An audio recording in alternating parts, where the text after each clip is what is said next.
how old I am. So if I got a pops, that nigga gonna do this. Well, he better do this. That's right. Yeah. But now we're opening the door for all of these parents to start coming out and protecting their kids. If you think that's bad, wait till you see Shedeur. Right, it's about to get Deion already doing that. We all saw what we saw, and you know what we saw. That's elementary school. No. That's all When you a teammate, he push him like, man, like, let's go. He push him like, get off of me. Get off of me. Get off me. No, don't touch me. Was it worth the $30,000? Now? In the moment. In that moment. In the moment. He was up. You remember? Was it bingo night or was it?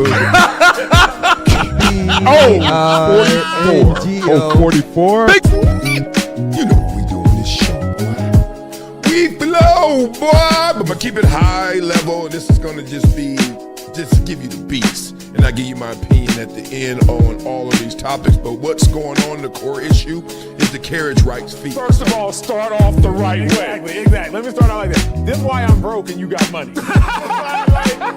This whole Dak Prescott saga. What are those? On the field, I got metric after metric. He's a winner. Okay, he's number one in all categories for the Dallas Cowboys first 5 seasons. Off the field, unquestionable character. Like, the only thing you got on Dak Prescott is, I am undisputed. Oh, come on. And me playing basketball, and I just want to line up. He's getting up. And show, yeah, we doing this for real. He's first. I want to go rebound. No rebound. This one? Cut that up, baby. This boy, it's wet time. That's what I do. I still don't know why this is a pick, except exceptional play by the defender. Look at that. 2 dudes reaching, and then he comes between them and say, let me split this bunk bed. And I'm out of here. Shotgun snap, slips. Oh, that's ugly. Sack on your first play ever in the NFL. Y'all know your nightmares came true. You're like, God dang. Oh, yeah, this ain't it. Look at this blitz right here. I mean, he only knows so much what he's reading off stats, off paper. I mean, everything's good on paper. But I would always love to hear it from a player because they play the game. What about a journalist? Like, being real, NARPs are journalists. Like, you're from that pool, right? So imagine somebody just said, you didn't play the game. I don't want to hear it. She would have a living room full of people at about 10 p.m. probably every other Friday or Saturday. Come up here and I already know what they want, and I got to sing whatever song I got. Did you say sing, not rap? You said sing, huh? Sing. Yeah, they ain't trying to hear no rap. They ain't trying to hear no rap. Yeah. Well, you think you can do something with that? Hey man, Michael Jordan too light in the tail. Okay, you know what? Big dog? Yes. I ain't light in the tail. If you want some of this, let's go one-on-one right now. Let's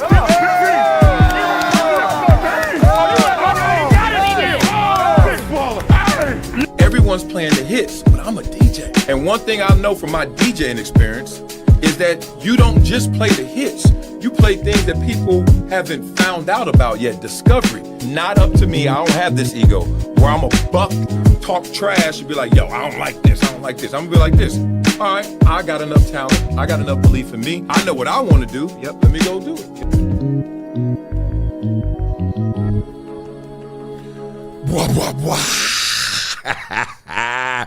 Wake your punk head up. Let's get this camera adjusted. Let's get our eyes adjusted. Let's get light adjusted to the world today. Because the world keeps spinning, so you better keep grinning because I'm rolling in my 6'4". Oh, I love you guys out there for waking up with your boy. I'm going to keep this thing going because I'm going to keep this thing flowing. We are loving life right now. What's up to another hydration situation? Who is up in the chat? Who was up early trying to get this? Up early in the morning, dressed in black. Akron Slim. Oh, he waited an hour yesterday for On the Rocks. Respect to you guys, man. And let me say, Studio B, this is Studio A. Studio B, we had some technical difficulties. The way our OBS studio and our line items started to work with our audio and our video mixer, it wasn't really connecting, yeah? So we gonna get that fixed for you next week, no problem. Please check in on the Rocks. Once again, we had some hot topics. Once once again, Blaze and I went at it.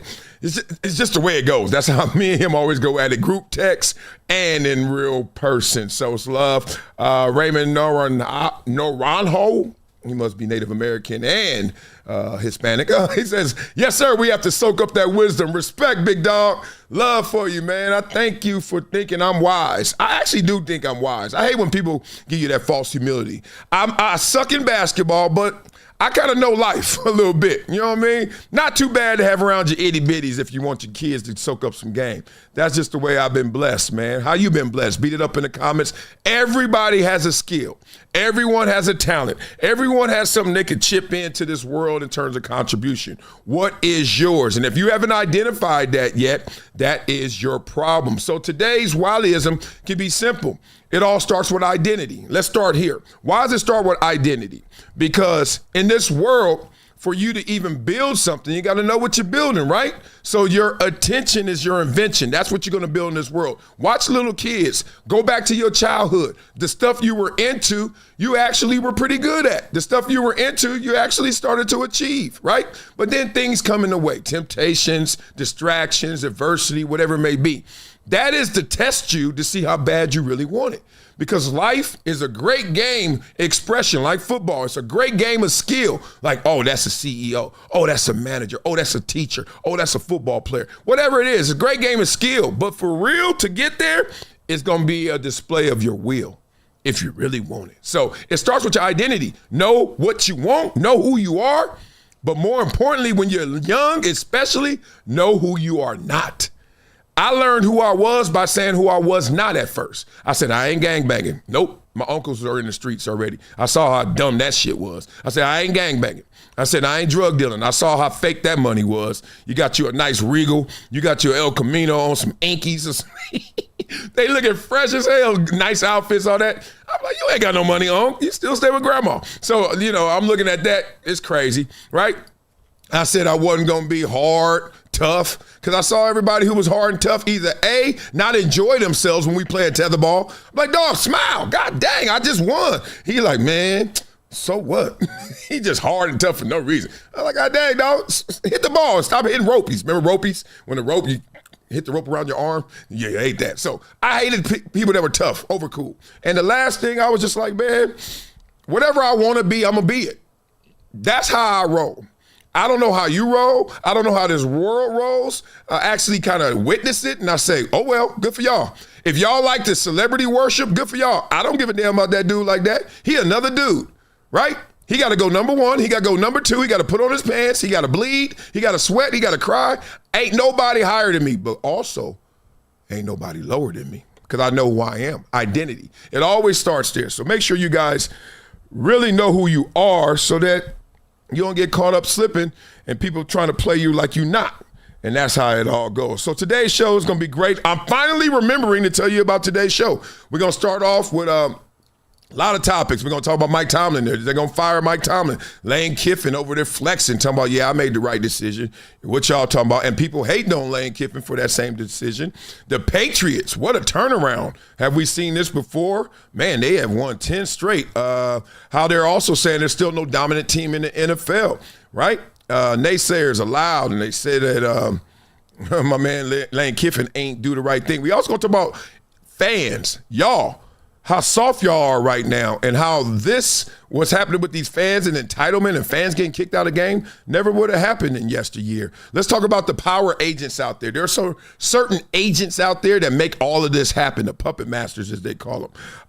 We're going to talk about Terry Bradshaw. Some people are saying, are we watching Lee Corso 2.0 again, right? Or is that an overreaction? And then we're going to get into Marvin Harrison Jr., who found out the hard way and was like shocked.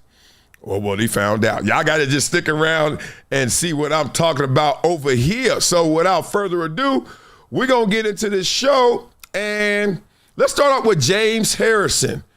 Yes, he is on a podcast talking. It's on Debo and Joe. And him and his former teammate are talking about their former coach and Mike Tomlin. And let's just say, I've heard more flattering things in the past. Let's go. Great coach gets you to play beyond your potential. My potential for me as an undrafted free agent was a special teams player for life. But Keith Butler was my linebacker coach. And he got me to play beyond my potential. He was a great coach. Dick LeBeau was a great defensive coordinator. He got our defensive players to play beyond their potential. And right now, we can't even play to it.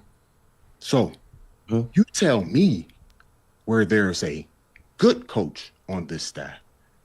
Because right now, I don't see anybody playing to their potential. Mike Tomlin is in control of hiring coaches, okay? And he may not be the one coaching the position, but he is in position to hire the coaches to get the potential out of our players.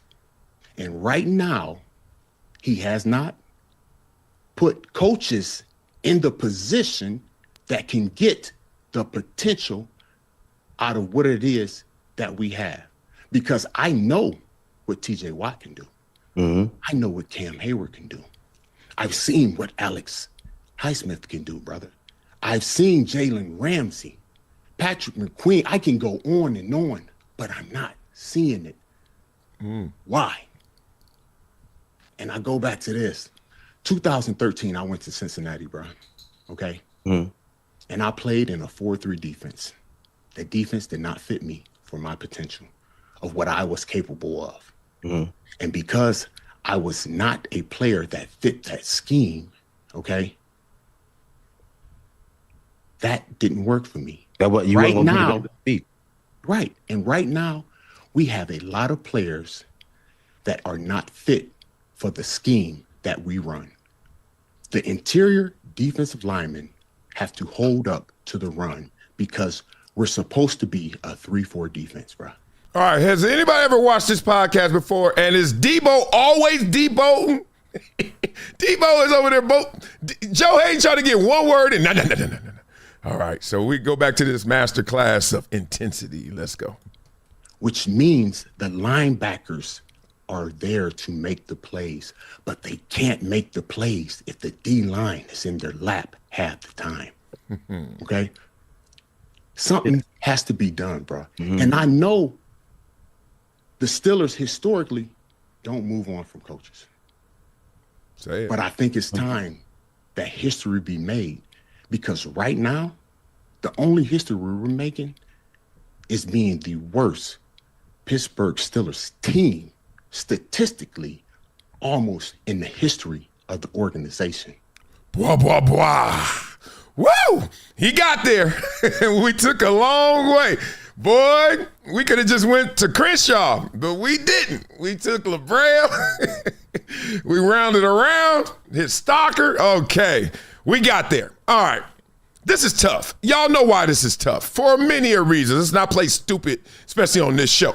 One, this is tough because these former players of an organization that they're all being rewarded and they're being applauded because of how great they were to that organization. It's hard to start some infighting. It's hard to start the Civil War. But reality is real. And you got to, at a certain point, say what you really feel. Now, because the chorus, because the fans, because people have really collectively turned on Mike Tomlin, or at least made it sweet for you can go at Mike Tomlin now, because in the last game, people are saying, fire Mike Tomlin.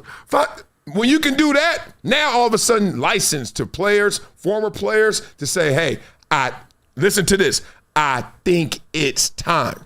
Still not saying it with your chest like fire his ass, or no. Because we know how good / how great he has been. But not everybody is on that page. But there are enough people saying it now where it's like, oh, okay, I could jump in and kind of get lost in the crowd. You get it? Now, Mike Tomlin by record, what are we talking about? This is the dumbest thing we ever heard. What? You're going to get rid of a coach? Based on my understanding of the situation, let me lay it out for you. Mike Tomlin is one of the best coaches in the NFL, period. If he ever became available, he'd be snatched up in literally a matter of no time if he wanted to. Basically, that girl's so fine. Oh, break up with her if you want. She ain't long for the streets. He's a Super Bowl champion. They make the playoffs every year, most consecutive non-losing seasons basically ever. Now, I don't see any circumstances where Mike Tomlin gets fired by Art Rooney. I really just don't see it. Based on my understanding of what he's done, that relationship, his meaning to the entire organization. Look, y'all, Mike Tomlin ain't getting fired. Let's just get that out the way. I don't give a damn what you think, and I don't give a damn what you feel, right? He ain't getting fired. Now, it could be one of those mutually part ways, which is still a lie because somebody came in that room and said, excuse me, yeah, how's everything going? Yeah, whatever. How's the family? Who cares? Let's get to the nit and the grit. What are we going to do, right? There's never a 50-50 mutually part ways. Somebody starts the conversation. Someone's subject is not, how are the wife and kids? Someone's subject turns to, so how are you? Because right now, I'm not feeling this. So Mike Tomlin, will he raise his hand and say, hey, you know what, Art? Love you, brother. It's been great here. At the same time, it's time to move on because I have become officially black noise. You know how they always say coaches become white noise? Well, he has become black noise. Like, they ain't hearing me. They ain't getting it. Like, you got to understand there's so many different generation of Pittsburgh Steelers in there, right? The guys who've been there forever and the guys who just got there, and they're all sitting there like, what is this? This ain't it. Now, in the NFL, it's pretty simple. If you have a quarterback, you have a chance. And we're not going to put all this on Aaron Rodgers' injury. Aaron Rodgers has been playing well enough for them this year. But before we get to that, because it seems like this argument has been made against Mike Tomlin before. Am I correct? We have in the past been talking about Mike Tomlin in terms of, I don't think that we should be keeping him as a coach. What has he done? So let's see, what has he done? Shall we? Okay, we got to go all the way back to 2007, all right? First year out the gate, 10-6. That's how you set the table, baby. Sit at the table. Expectations. What movie is that? Sit at the table. Beat it up in the comments. Let me know what movie that is. Then you get 2008, bow. Second year in. How you like me now? How you like me now? Now, this is the problem. When you do that so fast, people start to reset the expectations and think, if he did it in his second year, what are he going to do in year 4, year 5, year 8? Oh, my God. Once he hits his prime, once he really gets acclimated here, what's going to happen? Y'all shut it. Do you know how hard it is to climb to the top of that hill? And then you're going to say, he going to do it again. Well, he has not done it again. Next year after that, 9-7. Then the year after that, 12-4. Ain't that crazy? AFC champions, you go to the Super Bowl but lose it. Next year, same record. Welcome to the NFL. Then you got some 8-8s in there now. Y'all starting to whisper a little bit like, hey, what's cracking? He all right? Then 11-5, 10, 11, 13. Oh, we good. But look at this. It's blank over here. This is the accomplishments. These are the major accolades. It's blank over here, 9, 8. It's blank over here, 12. We've seen all them first-round exits and all that BS. It's blank over here, 9, 10, 10. And now they can finish up this year right now, 11-6. It's still blank over here. I always give this example. If you give me a player A has 15 sacks. Player B has 15 sacks. It's time to pay them. They free agents. Which one are you paying? Player A, who has 15 sacks, but this is how he got his sacks. He got them 10, 5, and 0. This year he ain't got none. How much is he getting paid? But he got 15 sacks. Then we got player B. He got 15 sacks, but this is how he got them. First year, none. Second year, 5. Last year, third year, 10. How you like me now? Player B about to eat, right? And player A ain't getting nothing. He like, what the hell? I got the same amount of shit. You got the same, but it ain't the same. That's what Mike Tomlin is suffering from. That perception, that look of, I don't know if we're going to get this again. You got it early, will you get it late? So the conversation has gotten too loud over Mike Tomlin staying in Pittsburgh. What I think happens at the end of the year is he stays. If that's not it and I'm wrong, he will raise his hand and say, I'm out of here, because his agent will have talked to them New York football giants and they say, oh, if you come here. Right? So I think Tomlin stays because, look, you're going to set up shop.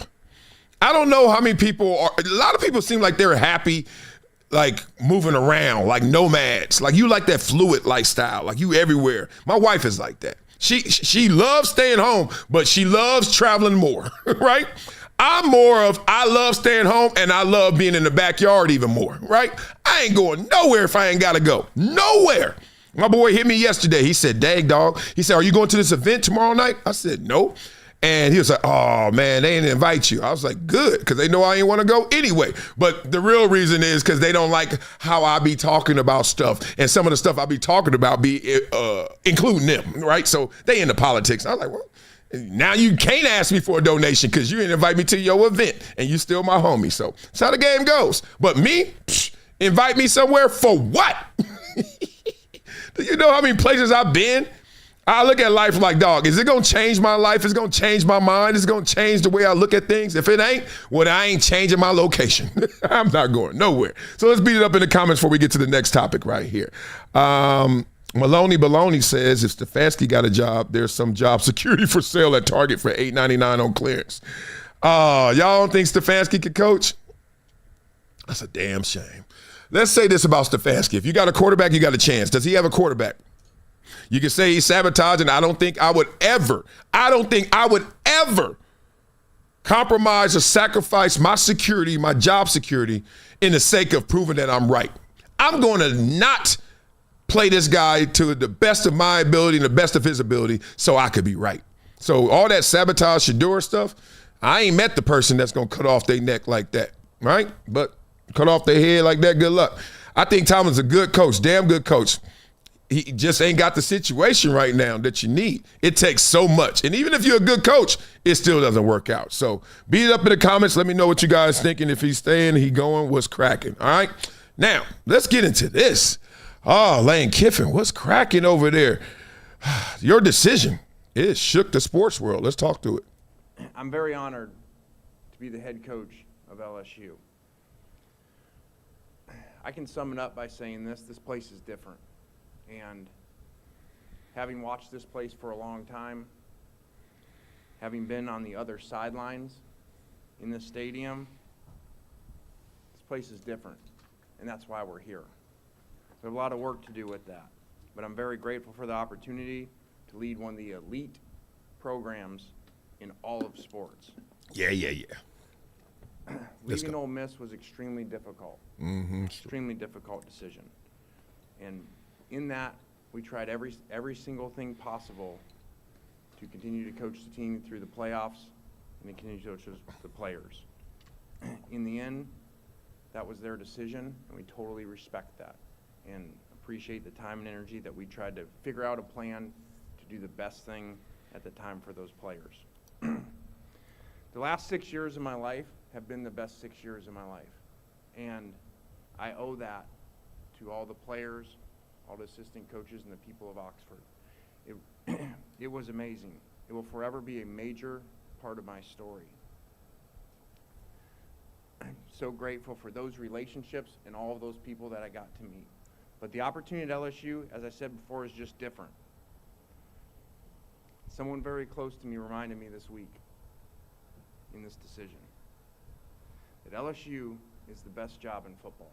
When you take the history, tradition, passion, and the great players in the state of Louisiana, no one can argue that when you're in Tiger Stadium on Saturday night, there is nothing like it.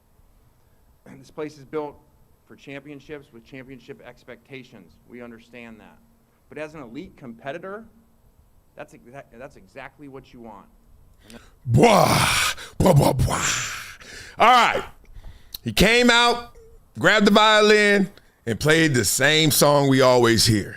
Oh, this was so hard. Oh, this was so tough. Where I just left, golly, if everything was the way I wanted it, I would have never even thought about going anywhere. However, there is something better out there, and I'm here right now saying and seeing what that better looks like. It is LSU, right? So it's the same beats every single time. Come on, coach. Keep it 1,000 wild. What the hell? What was it really about, right? So let's just all call it like it is. This is why I don't believe in underdogs. That's why I don't believe nobody ever wants to wake up and be an underdog. People have learned to make lemonade out of the lemon they were given, but nobody wakes up and wants to be underserved, underprivileged, right? No one wants to be an underdog. Everybody knows what's fresh in this world. Everyone knows what's great in this world, right? Health, family, peace, wealth. Like, everybody knows that. And whenever you get a chance to get those things, you better jump on them, right? So anything in the way of that, anything short of that should be temporary. If you're a person that has it in you that I'm aspirational, I'm trying to go get it, guess what? I'm not stopping till I get it. Now, did he have to leave Ole Miss to get it? Here's the problem. If you look historically, as they say, the best indicator of future behavior is past behavior. Look in the past of Ole Miss. Have they ever done it? So why would they do it with me? Think about it. NIL is going up everywhere. People are forming collectives. People are forming things above board, below the radar, under the radar. Everywhere you look, there is money coming. And you could go somewhere and dictate terms and say, LSU, 25 million? Ohio State just won a championship with 20 million? And that's just what's reported. You know where the money at. The money is, come over here, boy. Ain't you that new 5-star we just got? And he's like, yeah, what's up? He's like, yeah, I heard a lot about you, Red, even more. I know one thing. I don't care who you are. I don't care what you got. You can always get more. Shake my hand, young man. Whoa, hey. You see those numbers right there? That's a routing number. You see the numbers under that? That's an account number. I just want you to call that number, and that number gonna be different. Welcome to LSU, baby. Right? He gonna get one of them. That you go down to Oxford. It's a little different. That number a little different, right? It is. It is. Big bank takes little bank. Rich get richer. Can we stop fighting these things? Because if you fight it, you're going against not only the system, you're going against the flow of wherever you are. And that social flow is hard to go against, but you can. I went to Columbia. Every single person I know thought I made a dumb decision when they were looking at it athletically. I sacrificed. I didn't play in front of 100,000. I didn't play in front of Tiger Stadium, in Tiger Stadium.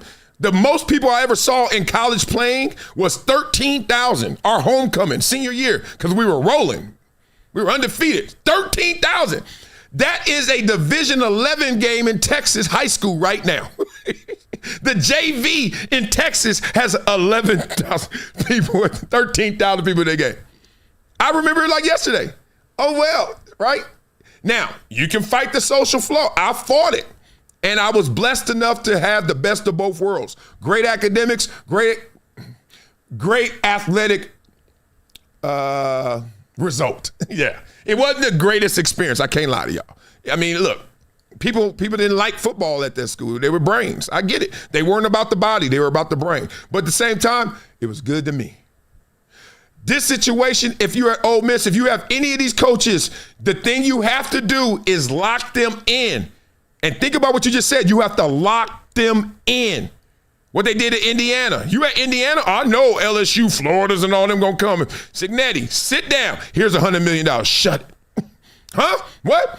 What'd you say? $100 million for what? He's like, you gotta be forward thinking. They do it in NFL all the time. They go up to a guy who they see that's surging, and before he even hits Pro Bowl status, before he even hits, oh my God, it's gonna be an all-pro. You pay that dude. You pay him way too much. And if he's smart, he probably gonna take it. But you're smarter, because you're like, boy, if he would have waited a year or two, you know how much we had to pay that fool? So we both win. I hate to say it, Ole Miss, as much as I would have stayed, me, I go to Columbia and play in front of 13,000, I would have stayed. Because I'm like, if I ever win here, my statue will be built that day. If I ever win here, y'all can't ever say nothing to me. I'm forever in the folklore. However, you win to LSU, you just gonna be another coach that won. But we done had that happen before, right? So most people are like Lane Kiffin. I'm not. And that's not like I'm better, because I got hell to pay going against the grain. Same thing when I left Fox, right? They offer me this. I'm like, what? And peace. I go downstairs in my basement. I create my own Fox. Good luck with that. And I'm like, yeah, you're right. Good luck. I need some luck. It's going to be hard. It's going to be hell. But oh well, it's mine. I've always gone to the beat of my own drum. But that doesn't mean the song is better. Doesn't mean it's a better route. Trust me. Trust me. Shoot, I'm looking at them damn offers I had in high school now. I'm like, I should have went to that school, damn it. But then, no, I'm not, because it all works out if you make it work. What they say? It all works out if you work it. So now we got a situation. We got to see a little bit more about Lane Kiffin. What's cracking over here? I'm wondering if there are things that you can share with your conversations with your mentors and whomever else you sought out to make this decision. What were some of the things that they shared with you that sort of helped sway you one way or the other? Yeah, I think that, you know, it was a really difficult decision. And when you're in those difficult decisions and you're torn, very torn, back and forth, and there's multiple options, you know.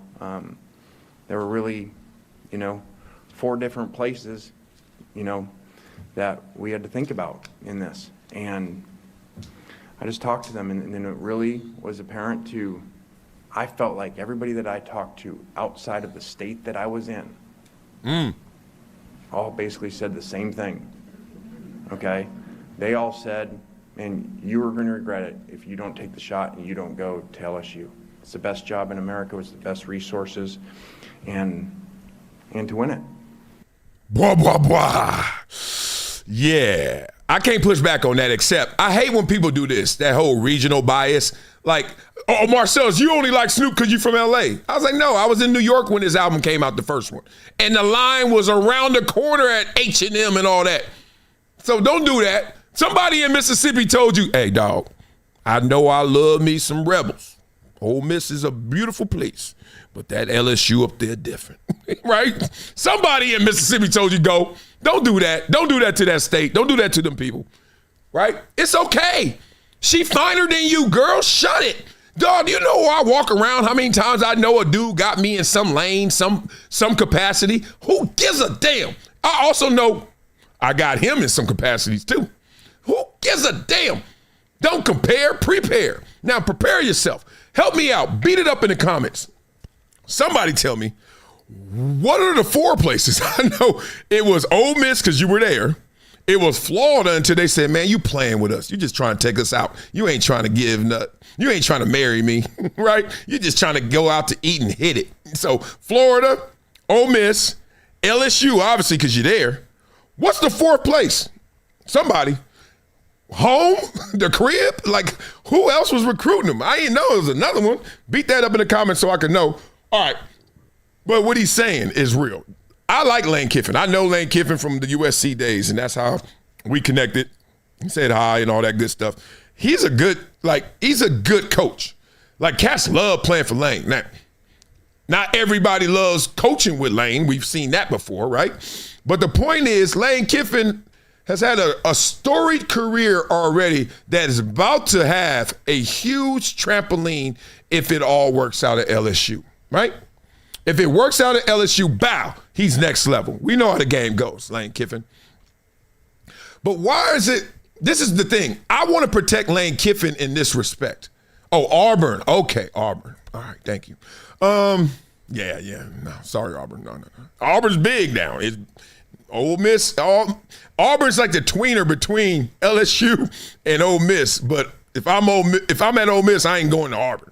I'll say, I figured this out here, right? But LSU, ooh, Jesus, golly, she fine. So I get that. The thing is, if you're Lane Kiffin, I want to protect this about coaches. I want to protect this about players, but we're talking about a coach right now. It takes so much for you to stand out, to be rewarded, lauded, accomplished. Think about this, and y'all are athletes. Every single person is an athlete. I remember I was in Barbados, and this driver was so excited that he was driving around an American football player, right?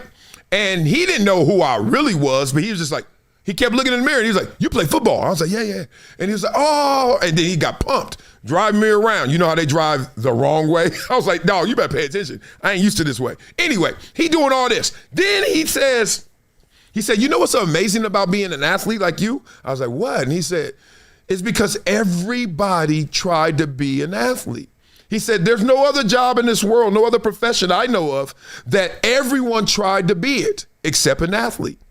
And I was like, damn, that was the first time I ever thought about why everyone likes athletics. Not always the same sport, but we all like athletics. There's no greater esteem you can give to a kid than being an athlete. Not even being an academic, not even being valedictorian. Trust me, I know. Right, I've been both. And I'm like, ain't nothing like being an athlete because everyone gathers around you, right, and builds you up. And you built yourself up to even be the person they could gather around. So when you got that type of like energy about you and accomplishment, I hate when people tear it down. Lane Kiffin came into this year and we were like, oh, Miss could be something. We'll see. He in the 6th year there, whatever. Right? Same old song. They ain't going to do it. They ain't going to be in the SEC championship game. They ain't going to win it all. They baby playoff bound. Huh? Suckers went out there and started tilting. Right? The players did it, but he coached them. Now, he goes from here to the point where he does have 3 other programs after him, top dogs. And the politics of the situation makes him have to make a decision before the early signing day, because there's no way I'm going to have you around these players you've been around for 3, almost 4 years, and now tell them come with me, or now tell them go somewhere else. I mean, tell them what? Who gives a damn what I tell you? It's what you do. It ain't what I call you, it's what you answer to. Fuck. Like I'm a senior or even a junior, so I can have some more eligibility. And Lane Kiffin stays. We good. Lane Kiffin decides to go. Can he still coach us so we have a chance? Nah, we don't want him to tell you something. AD, please. Tell me what? All right, let him go then. I'm going to text his ass and see. Well, what are you going to do? You can't stop the bum rush like Public Enemy said. Why are you tripping? He should have been allowed to stay. Look, I'm going, but let me finish. I don't know about that. Like, beat it up in the comments. I have no idea why you wouldn't let that man finish. And then you basically forcing his hand to say, okay, well, if I got to go, you know who else is going with me since we playing the go-away game. You ever break up with somebody and they start taking stuff? Oh, that's what we doing? Okay, I didn't know that. Now, I'm the guy that's been engaged before, respect to my wife, but before I even knew she was here in conscious thought, I thought I was going to take it to the next level with somebody. It didn't work out. You think I'm looking at her like, give me the ring back? I was like, take that ring. I don't want that energy. That's just an object. Uh-huh. Yeah, see how far that gets you. That ring that means nothing now. They grabbing everything in the house. What you doing to Lane Kiffin? Grabbing everything. You can't do that. Don't call him. He gonna change his number. What? Okay, so Lane, hey, they call me Petty Wop. All right, I could be the Petty King all day. All right, come on, coach. Let's go. Like, you can't stop this. I don't get it. So beat it up in the comments. I don't get it. Man, what y'all talking about? Mo says Larry Brown left the Sixers for the team that just eliminated him in the playoffs. Oh, yeah. Like, this is one thing about sports reference and just life reference, but we always have gaps of knowledge. Basically, we always forget something, right? We forget, oh, man, I forgot he did that. Oh, he did that. This player did that. This AD did that. This coach did that. Dog, it is. But if I wake up one day and you ain't thinking about me, you think you got me all bagged up. Oh, we got Lane Kiffin locked up. Shit. You know what I'm saying? Nick Saban fired that dude right before the championship game. That's still on his resume. He done left all these places. Nobody care about Lane Kiffin like that. Nobody trying to get him. And then he say, woke up quick at about noon. Then back. Auburn, Florida. LSU. Now they like, Man, I know they try to match them. I know they do. See, this is another thing. In sports, in life, you got to know what the love language is. When we talking about business, what's the love language? Money. So if you really love Lane Kiffin, stop talking. When you knew this was coming, that's 2 wins in a row, 3 wins in a row. We rank what? We rank top 10? We rank 5? We rank 4? Hey, Brink's truck, me. Here's $100 million. Oh, no, you don't want to do that? You want to wait till we get an offer and then match it? Match what? If I see that, if we on the rocks and you ain't over here, shout out to the show, and you ain't over here trying to show up, don't wait till it's over. Basically, in my head, I'm looking around. You know, in a relationship, when you're looking around, it's over.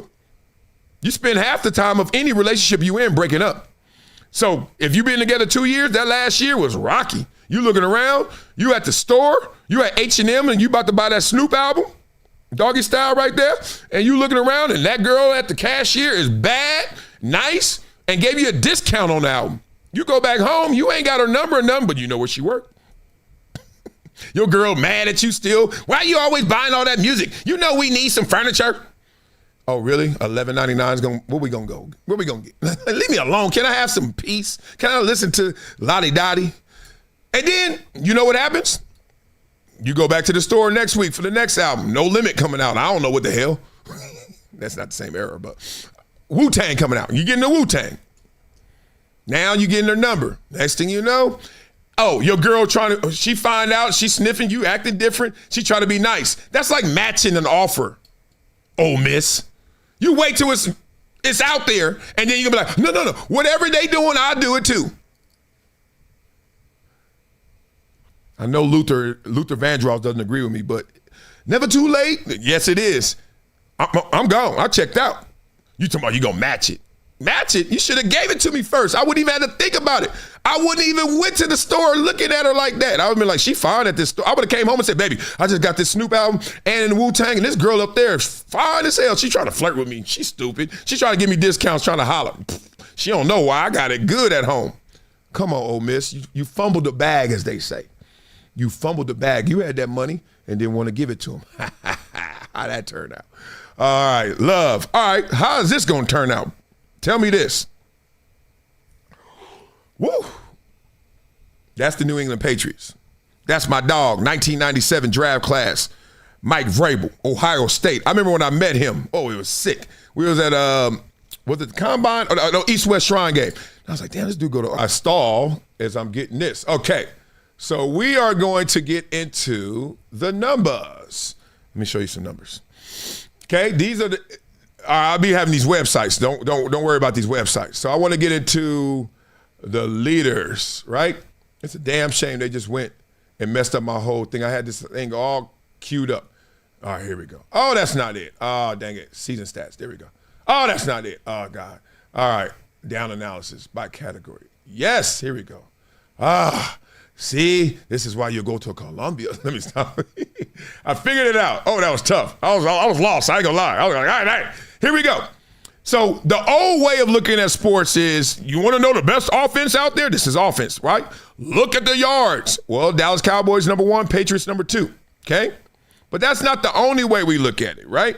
Because a lot of times you got to break it down to the scoring, to the passing, to the rushing, etc. So let's go through this. Let's skip the rushing because they're not really ranked that high. But you know what, y'all here. Let's see where they're ranked in the rushing. 12, okay? Not bad, better than most of the teams, but not the best.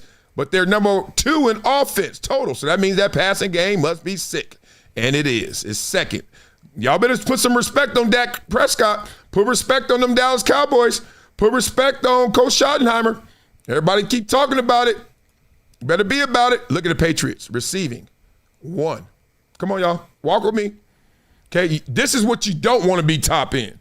Kick returns. You don't want to be a top team in kick returns. That means, 1, you're getting a lot of opportunities. That means they scoring against you. So this is deceptive until you look at the teams and you realize, oh, the Jets. Ooh, the Giants. Ooh, Bengals. Yeah. Okay, so we don't want to be top in kick returns ever, right? You want to have a good average, but you don't want to be top in terms of yards. Now let's look at these punt returns. When we stop them, 3 and outs, what happens? Change of field position, hitting yardage, etc. This is major. Boom, 3. Look at that. Telling you, real spit. This is how we do it. So when y'all think we all at practice just getting workouts in and eating and then practicing hitting each other, now it's a lot of brain work. That's why it's so important that kids understand, hey, bro, get your mind right. Get your mind right. Let's go to scoring, okay? Now you get to scoring, you're like 7th, okay? So you're top 10 in scoring. Good. And last but not least, let's get into this. Oh, I don't know, not just points per game. They're 7th in points per game.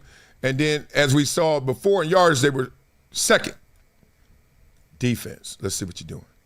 7th. Come on, y'all. You want to know how you go from, what was it, last year? What were they, 4 and 13? And now they're, what, 11 and 2 or something? 10 in a row? You stay consistently on both sides of the ball in the top 10, top 5, number 2, number 1 in some of those categories. New England Patriots. Now, there's been a lot of conversation. How real is this? Is it fool's gold? Typically what happens, as we know in sports, is a team that's super hot that came out of nowhere will stumble in the playoffs because collectively they haven't been around each other in that circumstance, that level of intensity. And yes, it gets more intense. As fast, as driven, as hard as players are playing right now, they will find another gear somehow, some way in here when it comes playoff time. It just happens. You don't believe me? Watch the preseason. No matter how hard they're going, regular season's different. No matter how hard you go to regular season, you find you another level. And it's not 110%. It's not 101%. It's just nobody is going 100% ever because no human being ever can. We're not perfect. 100% is just something of motivation. It's not a realization, okay? So if you're coaching a kid, relax a little bit. He's never going to be perfect. He's never going to do 100%. He's going to try his best, try his hardest, but if you watch every play ain't your hardest. It can't be. If you do it, you can go, first of all, you would die. And if you stayed alive, you wouldn't actually be able to do anything. You got to pick your spots. You just got to be smart. That's what knowing the game is. High IQ is knowing when to go, okay? If they run in the reverse, and I'm on the side where the reverse starts, and then they give the ball to a wide receiver, and he goes away from me, I'm not chasing that wide receiver. I am starting my pursuit angle at a 45 degree towards the pylon. Because I'm saying, if they don't tackle him over there, the other DN, the other linebacker, the other cornerback, other safety, my only shot is 20 yards that way. Me running around right here. No, and I'm not boning out. I'm not taking off. You know why I'm not taking off? One, I got to watch for double reverse, but I'm watching. And two, I got to see if he cuts back, if they force him back in. Am I going 100%? No. My brain is, my body ain't. So it's crazy like that. People got to understand how the game goes. It's always something different to it, always different layers. Okay. Now, as I told you guys before, everybody got something to say about everything you do in this world, right? We get it. So we saw this happen on, let me beat it up in comments before I get to this Shedeur and Jerry Jeudy next level conversation because I think it's fascinating. Most 9905 says exactly. Let's talk about how he says Dart, Scat, Malik, the Giants, they love the way they play, but they all get hurt too much, and they about to get hurt. Yeah, they playing close to the edge, man. They playing close to the edge. Real spit. Too close to the edge. Like, you got to understand, LT, LaDainian Tomlinson, was the king of this. He was like, nah, I'm going to live for the next play, right? I'm going to live for the next play. And people were calling him soft. It was a whisper. It wasn't loud. But then there was no social media really in the beginning. But the point is, everybody was on his head. For what? What are you on his head for? The dude was saving himself for more important moments. And that's what I loved about LT is that he didn't even take it to heart. He was like, oh, y'all trying to clown? Oh, watch what happens when I stay here way longer than y'all. You know what I mean? Way longer than y'all. Everybody else trying to go out there and die on every play. LT's like, I don't think that's the way to play. So simple as that. You got to be smarter than that. Okay, speaking of being smarter than that, a lot of people on Jerry Jeudy's head. I'm going to give you a take you may not seen coming. in terms of Jerry Jeudy. But watch this, y'all. Let's just watch this together. Uh-oh, I do that again. Hey, watch this. Let's see what they doing. Oh, I don't want that music. Shut it. No, I don't want to hear that. Look at this.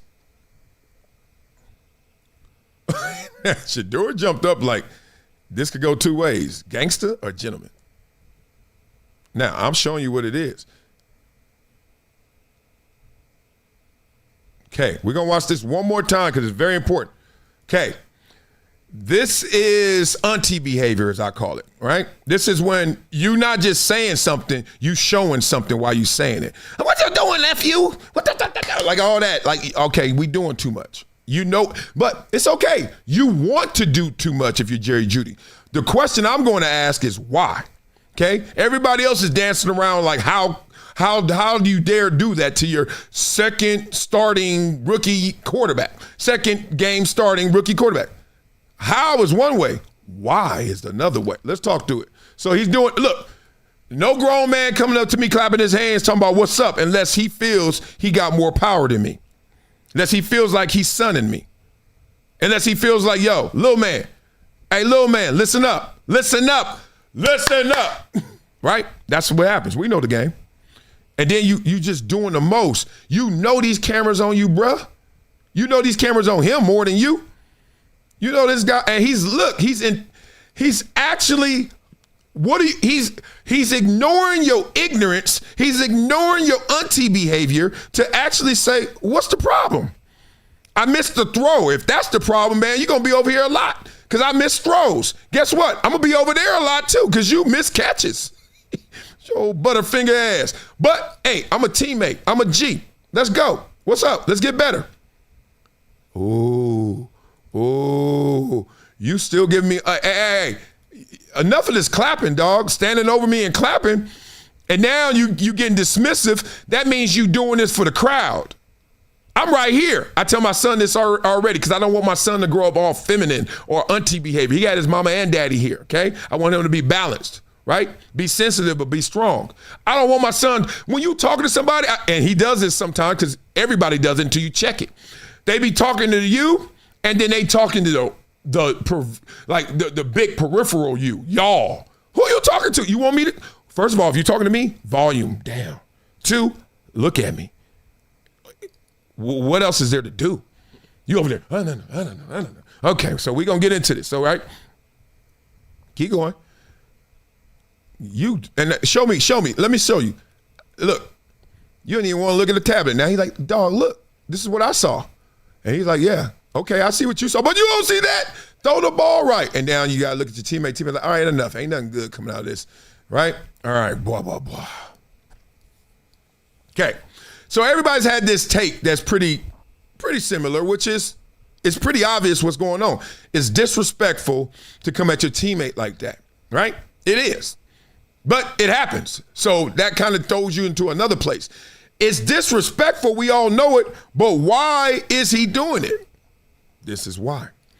He doesn't believe Shedeur is it. He doesn't believe Shedeur is him. He doesn't believe in Shedeur like we are either being told we should or what Shedeur is showing on the field in the flashes of good and great that we've seen. He ain't a believer. Doesn't matter. Doesn't matter if Jerry Jeudy is not the person to listen to. Doesn't matter if Jerry Jeudy is not all that, and we've already heard Steve Smith Sr. call him out and say he's just a jag, as they say, just a guy.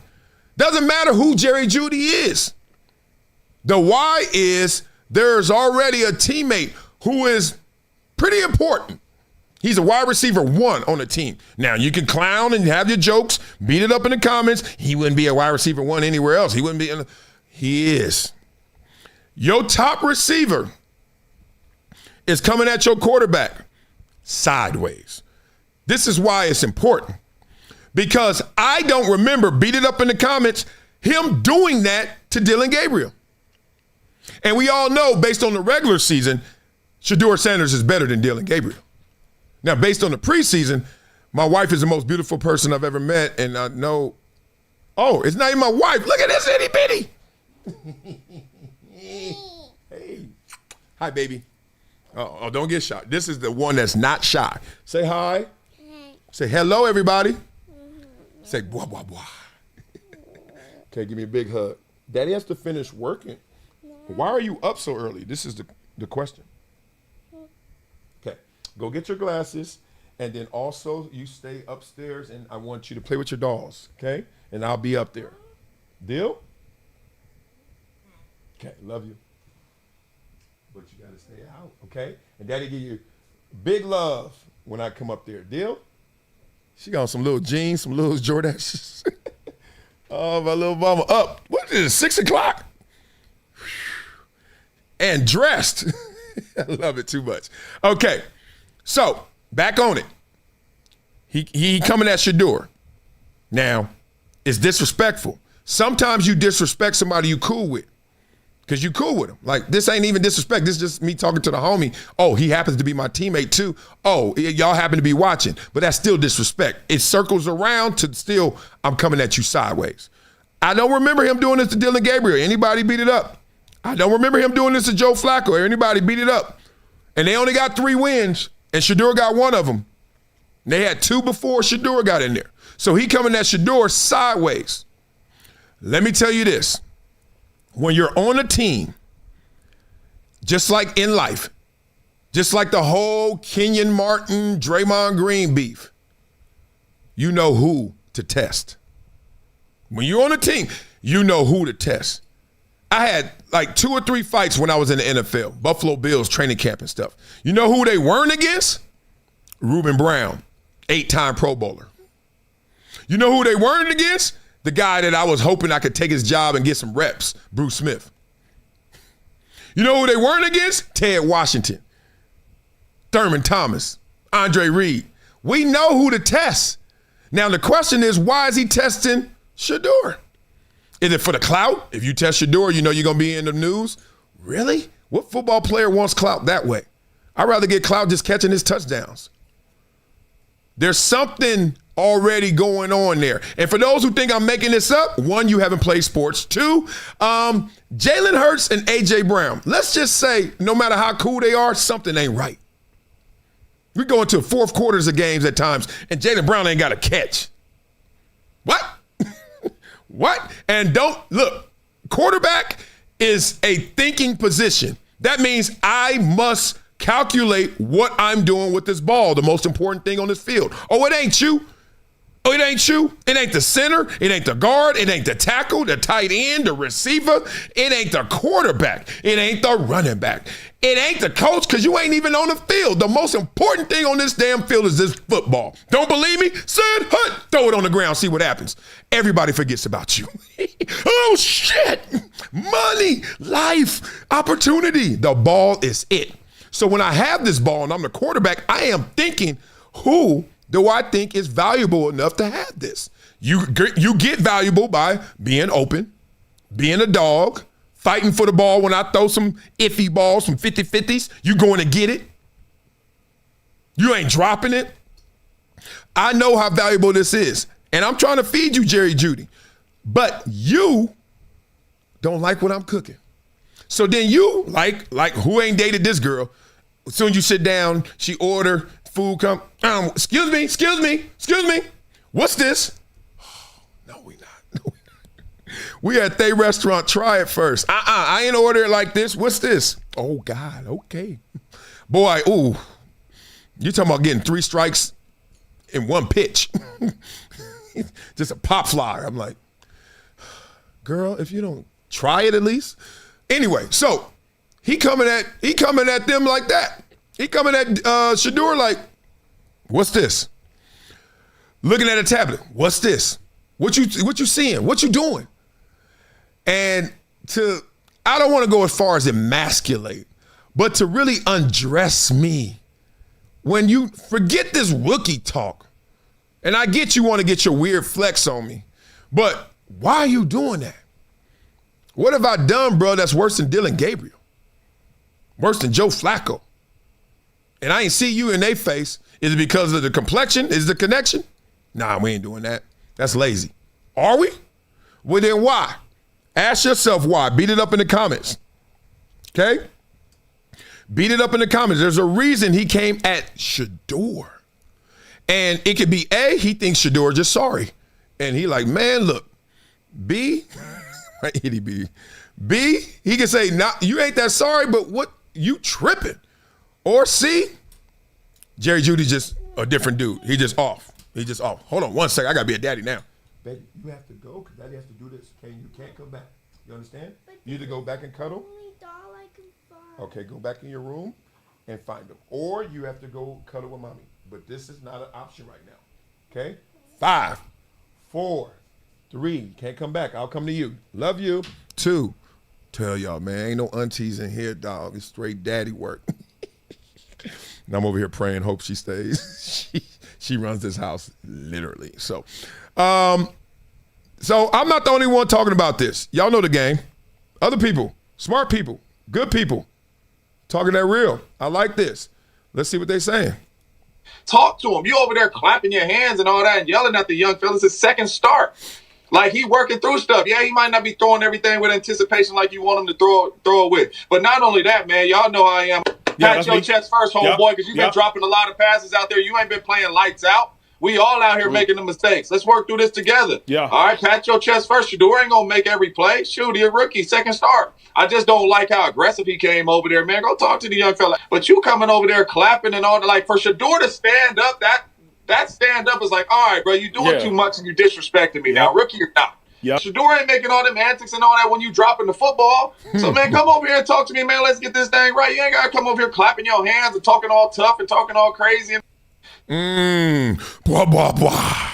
So I echo, obviously, what Mr. Jones just said right there. Shout out to him. Shout out what they doing. I just been around it. I've been the guy who's been tested before, and I knew why they tested me, because I wasn't in my peak powers. Either I wasn't playing like that, or they didn't think of me like that. But I've also been that dude. And when I was that dude, I dare your ass to ever come up to me clapping. I dare you. And nobody dared. It's just that simple. Now, when you coming back down the hill and you starting to get sorry, or they think you sorry, it's just a sign of weakness. The Sharks smelled the blood. They smell the blood. Your teammates are, what I tell you yesterday, you compete on 3 levels. You compete against yourself first, your teammates second, and then your opponent third. Jerry Jeudy just told us, in my competition, because I'm dependent, I'm a receiver, I need my quarterback. This dude ain't it. Whether it was just for that moment or he trying to take it bigger. Because to do that and be that demonstrative, I don't think it's just a moment thing. It could be, that's the straw that broke the camel's back, or it could just be, yo, I got to tell this dude because this is it. This is crazy. So, Jerry, it doesn't matter. Jerry Jeudy, you can flip and say, well, Jerry Judy's sorry too. It don't matter. It don't matter. When the Sharks are at it, you can't say, oh, that ain't the strongest shark. He's still going to eat if you let him. So good for Shedeur standing up for himself, but bad that it's already that kind of blood in the water. It's that kind of blood in the water. No team I've ever been on, everyone rocks with you. But most cats either rock with you or they're indifferent. They're just like, man, long as he stay out my way, we good. Welcome to teammates. Welcome to the locker room. That one, seek and destroy. Just ask yourself why, because that's a real conversation. Well, let's beat up in the comments, see what you guys are thinking about this. Then we're going to talk about you fans in a real disrespectful way. I like what Nakaya said. Nakaya TV said, could just be like you said, he was raised with that auntie mentality, and that's how he expresses himself when he's frustrated. Yeah, look, he could be getting his nails done. You know what I mean? I get my nails done too, but you know, aunties be up in there. Big old feet. What you doing, lady? But he could have auntie mentality, which is, I'm gonna be every time something is going on. What's going on? What's up? What's up? What's up? Like just estrogen everywhere. Like, it's okay. Like, relax. Let's talk. You know, your emotional side takes over your logical side. It could be that. But I will say this, auntie mentality, let's run with it. See, this is why we got to do this show together, y'all. You said it's auntie mentality because you said, hey, I was referencing that. You're right. But then where was the auntie at with Dylan Gabriel's out there? Anybody? Show me some film. Beat it up in the comments. Send me the link. I'm always ready to be wrong because that means I'm going to be right next time because I'm smarter. I don't remember him doing this to Dylan Gabriel. And I know he was throwing some mud ducks. Wham! He was throwing helicopters. P.D. Pablos everywhere. North Carolina. Man. I know that Joe Flacco wasn't Joe Flacco like we seen him at his peak powers. Where was the outburst? Jerry Jeudy was there. Anybody? So it's something. You got to get specific with these things. You got to be real. You got to be detailed. I don't have a reference. Jerry Jeudy been in the league how long? How many quarterbacks he had that been suspect? Where's the snap? Give me an example. I know we've talked about Jerry Jeudy a lot, but when did Jerry Jeudy ever did that?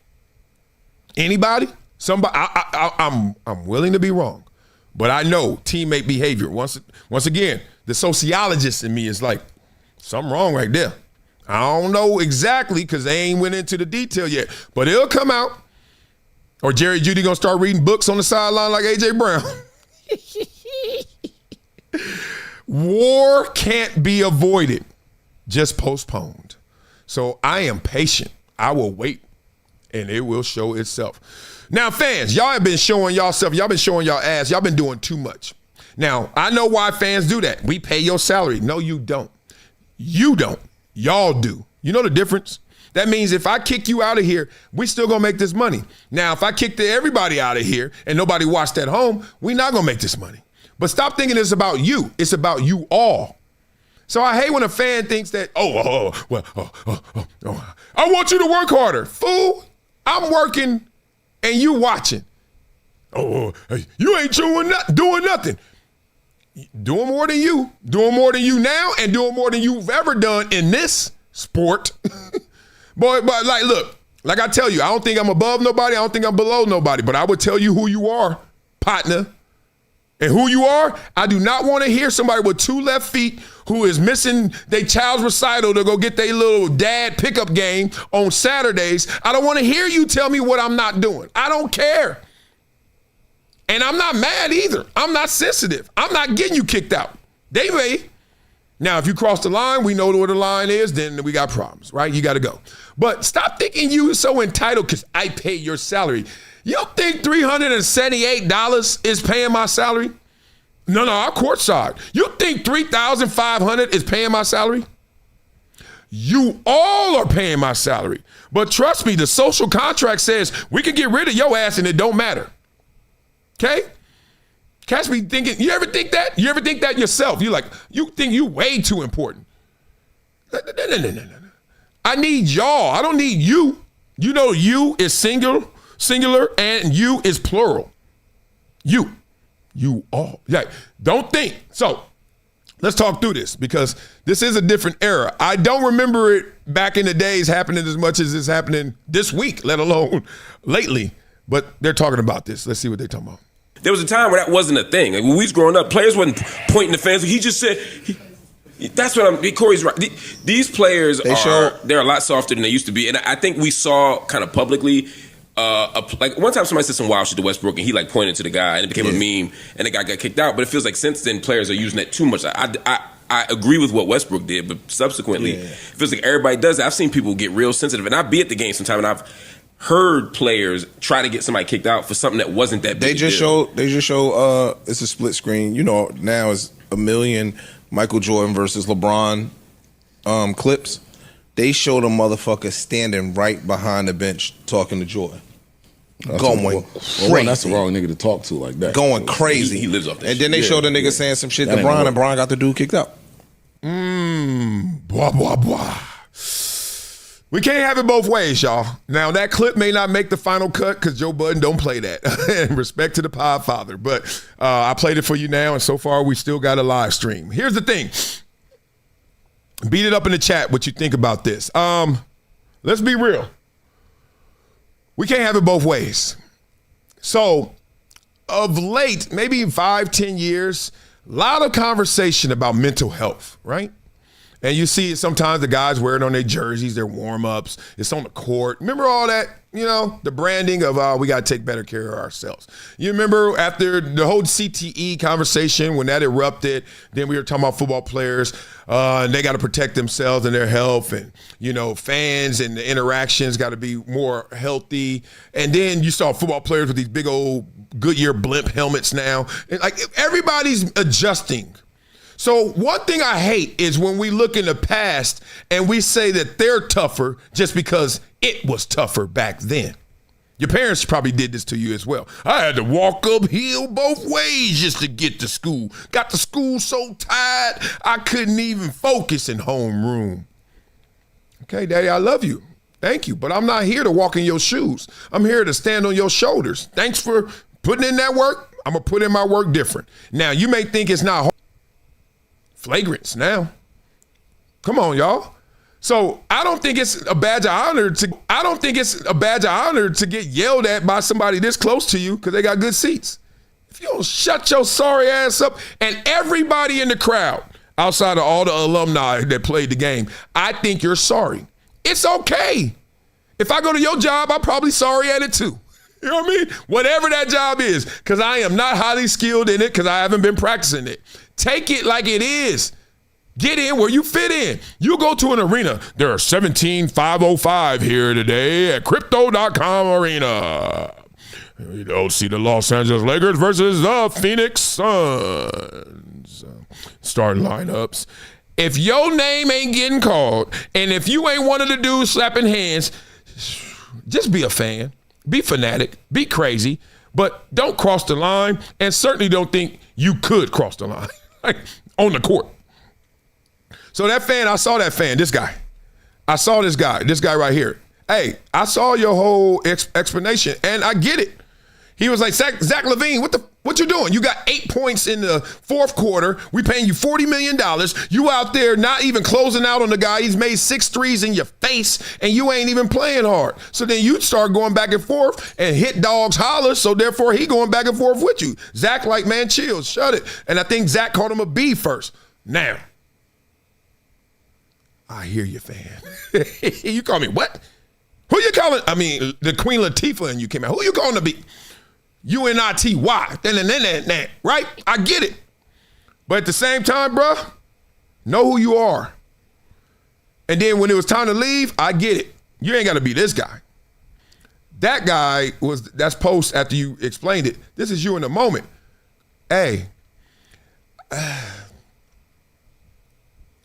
Zach talking, you responding leads to you having this Instagram live or whatever.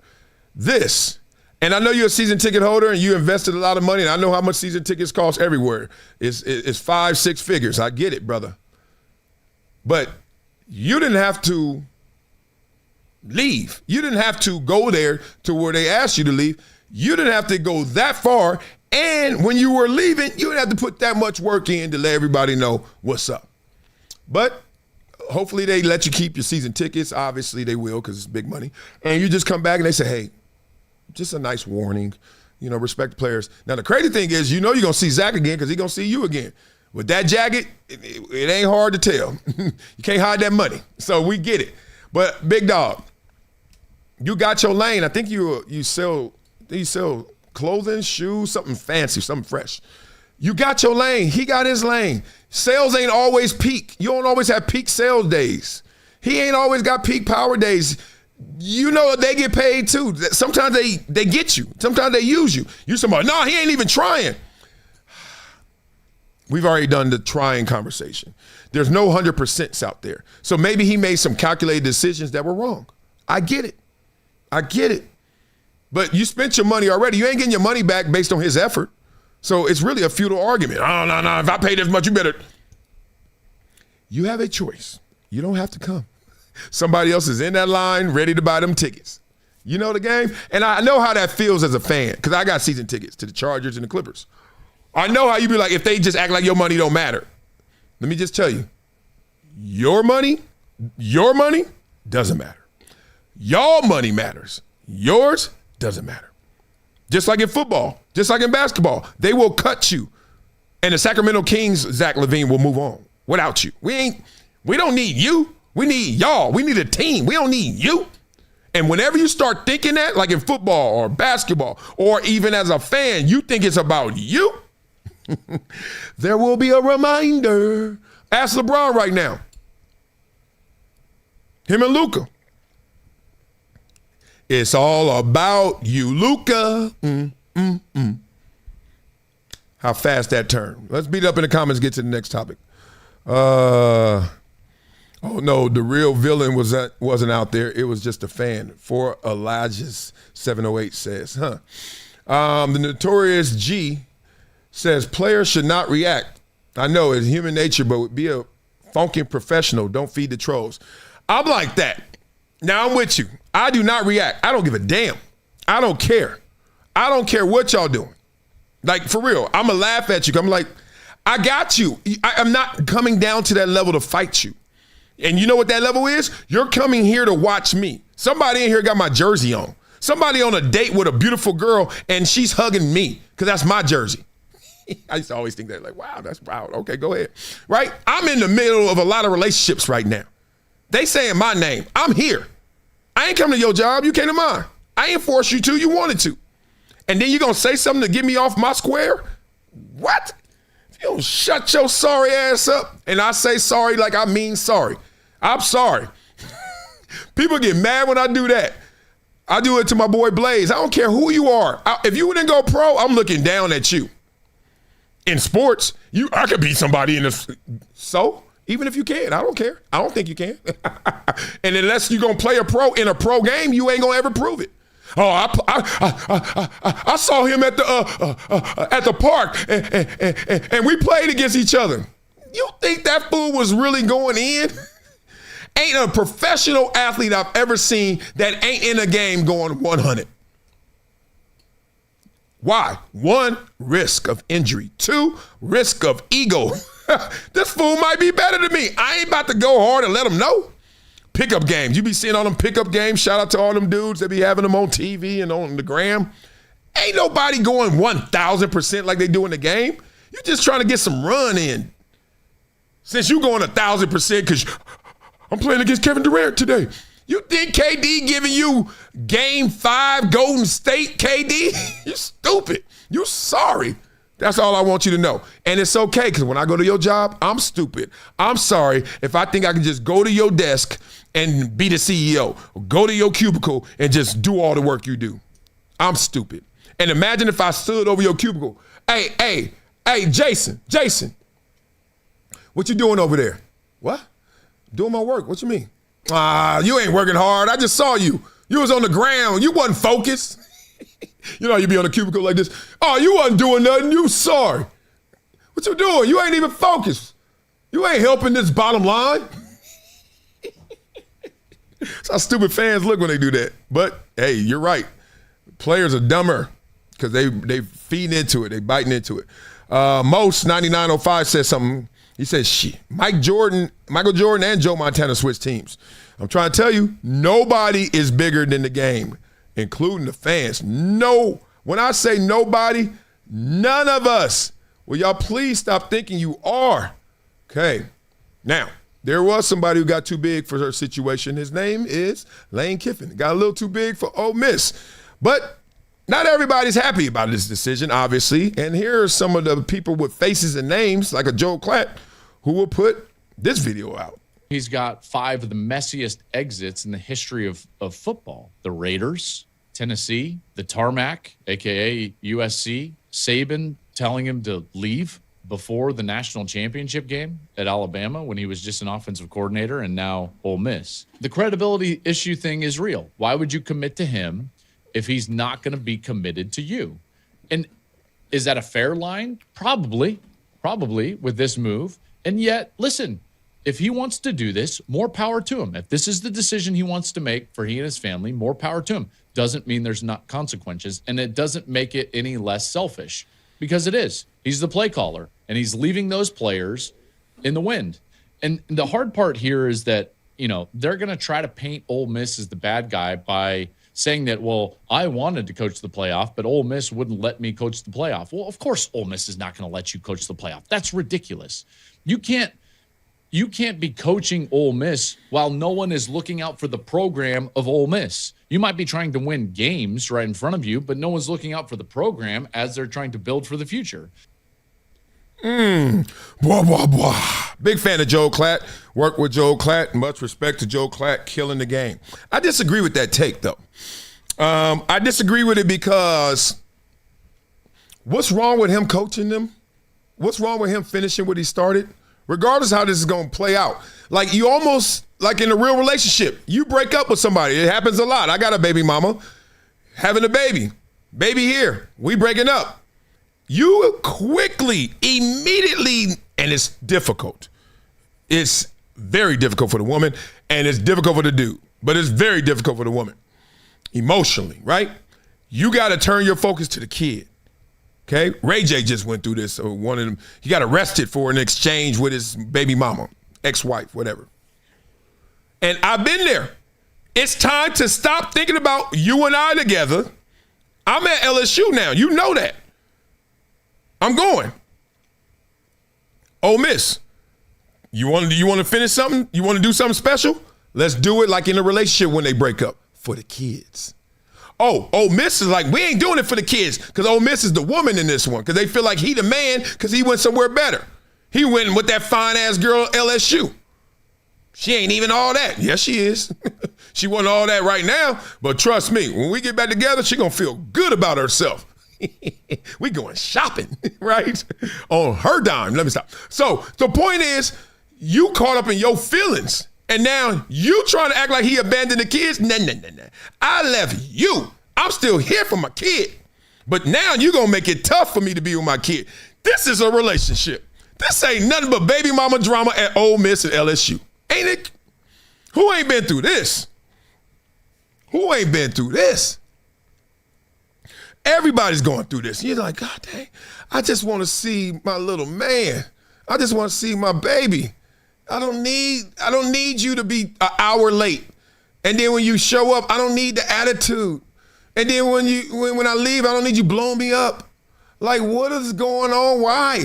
And you know why? Because people always want you to know how hurt they are and how you hurt them. That's why. That's exactly why. Right? That's why I was a good baby daddy. Because I was like, look, I know why you're mad, and I agree. You should be mad. We not together. I'm fresh. You fresh. We ain't fresher together. I know how that could feel. Oh, well, I'm not going to sabotage you because I thought you were fresh. I had my chance to show you how fresh you were. I didn't. Whatever reason, we ain't together. Move on. It's vindictive. It's manipulative. And then you're trying to act like it's him. He been there for 5 years. You could have threw all the money in the world at him before this newfound level of greatness and fame, and he would have took it. Because them other opportunities wasn't a calling. He wanted Alabama last year. They gave it to the Washington coach. Come on, man. You got to read the room. Ignorant. And then go get mad when somebody else come over there with that money. Like in Set It Off, that dude, remember what was his name in Set It Off? That guy Jada Pinkett. She was like, I need some money. I need to help pay the tuition. He looking like, you know what it is. Get that tuition paid. You should have paid Lane Kiffin's tuition. But then you're going to wait till somebody else going to take care of him better. And then be like, no, we'll match it. Match what? Match what? I've been with you for 5 years. You matching something now. You should have been leading. You talking about matching. That's why I disagree with that take. You got to have a baby mama, I guess, to understand this. Somebody being manipulative and vindictive and then being like, he left us. He left. Lane Kiffin, do you? I'm not lying. I got a son and 2 daughters that will be playing sports. I don't know how high a level, but they playing sports right now. They itty bitties, 10, 6, and 5. We trying to go as far as it takes us, right? Student, athlete, great citizen. That's life. Now, if a coach ever comes and recruits my son, he's first, right? And he's like, yeah, man, I just want to let you know that at this program, this situation, I'm committed to you. I'm committed to this program. I think you got a bright future. I think you're going to be excellent. I think you could take it to the next level. I'm here to make sure you do that. I'm giving you all the resources, all the support. I'm going to literally go like this, Coach, shut up. I'm like, Coach, stop. Look at me. Do I really want to hear that fluff? Do I want to hear that lie? Don't do that to my son. First of all, we're not picking this school because of you. We picking the school because of the school. Because the school ain't going nowhere. Yo ass might. So let's rewind. Come down, selector. And now tell me that again with the school first. Priorities, academics, athletics, not you. Because I don't need to hear, I don't want my son crying one day. What? Coach Lane left. Duh. You gonna leave too if the NFL come a calling. If the NBA say, hey, you don't need to play another year, we're gonna pick you top 10, number 1. Oh, you gonna finish? You could always finish while you're in the NBA. Come on, man. And expect this dude to do something. I hate this in life. People expect somebody to do something that they wouldn't do. If you wouldn't do it, why you think he gonna do it? I'm just gonna sit here. Joel Klatt, beast, at Fox, making a grip, loving life, everything. What if somebody called him right now, one Mark Zuckerberg or something like that? He like, Joe, I love your work. I'm a big fan of your work. I got $1 billion I'm gonna invest in you, and you do what you want, but I want me a sports channel network that's authentic and that focuses on college football. Give me a call back in 48 hours. Thanks.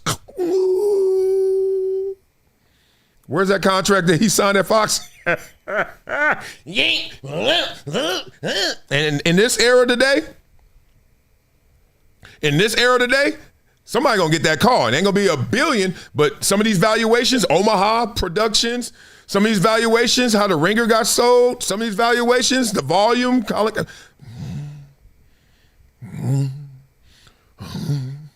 don't come in my house, coach, lying. I don't care. I don't want to hear it. I don't believe in coach. I don't believe the players should be stuck. Why I think a coach should? None of y'all stuck. Do what you do. We still gonna do it. I'm raising my kid to be a baller no matter what. Not, if he ain't with that coach, he can't play well. Weak-minded ass kids that these aunties are raising. You don't get out of my face. My boy gonna ball. If he a baller, he gonna ball. If he ain't, he ain't. Okay? It's not that deep. It ain't that deep. So I want to do this topic. Let's talk about Terry Bradshaw real quick, y'all. Because I saw this happen with Lee Corso, and everybody saw it, and everybody was like, out of respect, let it go.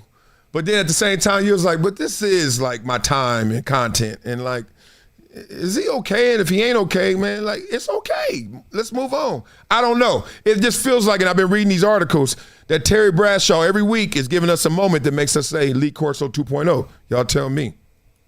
Buffalo at Pittsburgh TV. Oh, gosh, folks, I've heard a few things make me get nervous. I panic. I will panic. When I go through the airport later tonight, to get through the security line, you got to have a driver's license, Howard and Michael.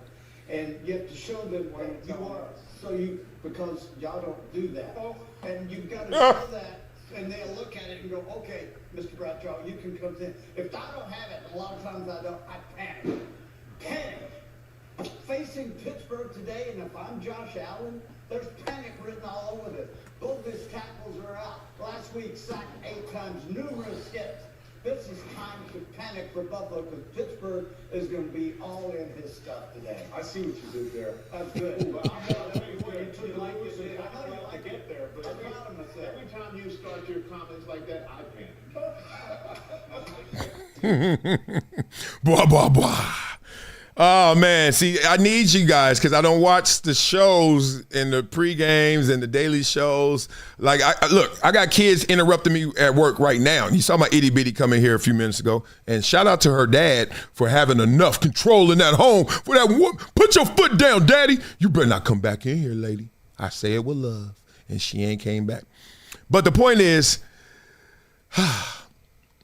they're worried. Now, let me give it to you this way. Watch Howie and watch Stray in this moment to show you this is a tough position they're in, but they got to be there. Look. Every time you start your comments like that, I panic. You saw Howie? They like, man, look. Man, look.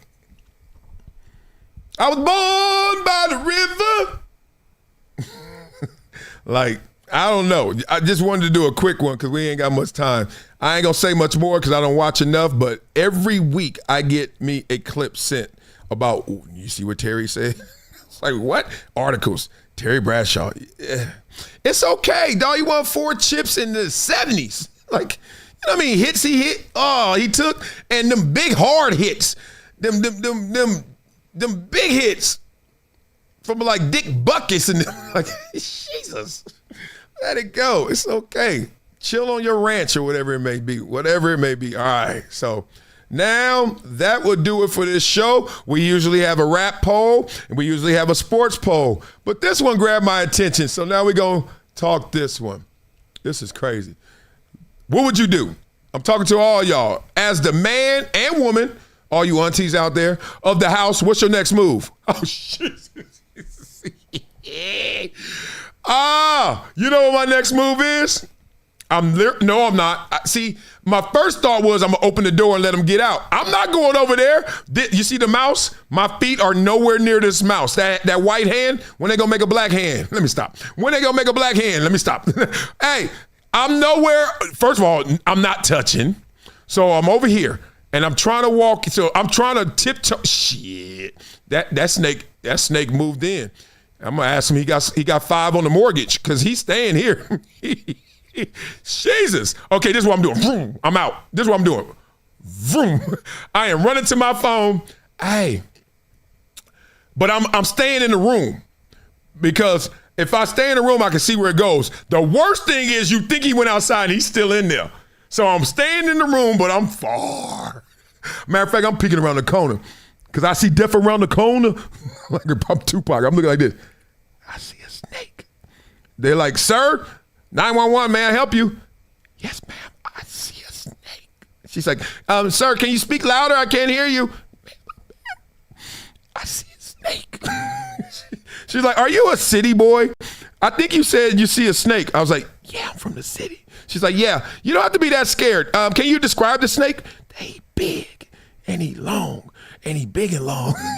She like, is he making sounds? I don't know, but I'm scared. He ain't said nothing. He thinking he don't see me. I see him though. She like, yo, shut your city ass up. I'll send someone out there when we get somebody available. I said, no. She's like, sir, emergencies. This is not an emergency. You're just scared. You're just a punk. Oh my God.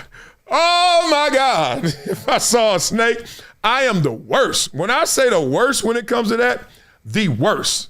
I am a straight punk, right?